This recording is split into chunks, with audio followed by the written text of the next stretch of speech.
నా పేరు వాసుదేవ్ అండి. జీడిమెట్ల విలేజ్ చింతల నుంచి వచ్చానండి ఆర్జీఆర్ హర్బల్ హాస్పిటల్కి. ఎందుకంటే నాకు శ్వాస ప్రాబ్లం, ముక్కు ద్వారా శ్వాస పీల్చుకోవడానికి చాలా ఇబ్బంది పడేవాడిని. బాత్రూంలో స్నానం చేయాలన్నా కూడా 10 నిమిషాలు లోన్ ఉంటే కూడా అవస్థకు భరించలేక మధ్యలో బయటకు ఉరికొచ్చేవాడిని శ్వాస అందక. దానివల్ల హాస్పిటల్ చుట్టూ తిరిగి తిరిగి లాస్ట్కు హాస్పిటల్లో ముక్కు ఆపరేషన్ చేశానండి. సంవత్సరం తర్వాత ఏమైందంటే మళ్ళీ సేమ్ అదే ప్రాబ్లం, అదే ఇబ్బంది పడుతూ నైటల్లా నిద్రపోకుండా బయట వాతావరణం కొరకు బయటకు వచ్చి తిరగడం. అసలు రూముకు పోయి డోర్ పెట్టుకుందామంటే ఇక శ్వాస అంతగా ఇక పోతానా ఉంటానా అనేటువంటి ఇబ్బంది. అంత ఇబ్బందిలో బయట తిరగడం. ఎందుకని చెప్పి మళ్ళీ ప్రైవేట్ హాస్పిటల్ చుట్టూ తిరిగా.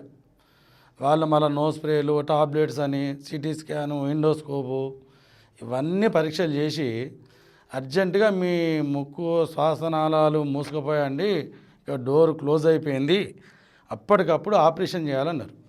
సరే మనిషి తట్టుకోలేను కానీ చెప్పి ఆపరేషన్గా అడ్మిట్ చేసుకునే టైంలో ఒకరోజు ముందర ఛానల్ ద్వారా ఈ ఆర్జేఆర్ హాస్పిటల్ హెర్బల్ అని చెప్పి అమీర్పేట్ ఆర్ఎస్ బ్రదర్స్ అపోజిట్లో ట్రీట్మెంట్ ఉంది, ఒకసారి ఆ మందులు వాడి చూస్తే బాగుంటుంది కదా అని అనుకున్నా. ఎన్నిసార్లు ఆపరేషన్ చేయించిన సేమ్ ప్రాబ్లం వస్తుందని చెప్పి అమీర్పేటకు నేను మా తమ్ముడు ఇద్దరం వచ్చినాం. ఆ రోజే స్టార్ట్ చేసిన. జూన్ 18న 2-3 రోజులు వాడేసరికి కొంత ఫ్రీ అయినట్టు అనిపించింది. ఇక అదే కంటిన్యూ చేస్తున్నాను. ఇప్పుడైతే ఎలాంటి ప్రాబ్లం లేదు. ఇప్పుడు 2వ నెల నడుస్తుంది, 3 నెలల కోర్స్ అన్నారు. మరి ఇదే కంటిన్యూ చేస్తాను. తగ్గిపోయిందని పోకుంటే మళ్ళీ ఆపరేషన్ చేయించుకున్న తర్వాత ఎట్లయితే ఇబ్బంది వచ్చిందో మళ్ళీ వస్తుందని చెప్పి కంటిన్యూగా ఈ కోర్సు 3 నెలల మట్టుకు చేయాలని చెప్పి చూస్తున్నా. ఇప్పుడైతే ఎలాంటి ప్రాబ్లం లేదు. ఫ్రీగా బాత్రూంలో స్నానం చేయగలుగుతున్నా, నైటల్లా పురుసత్తుగా నిద్రపోగలుగుతున్నా.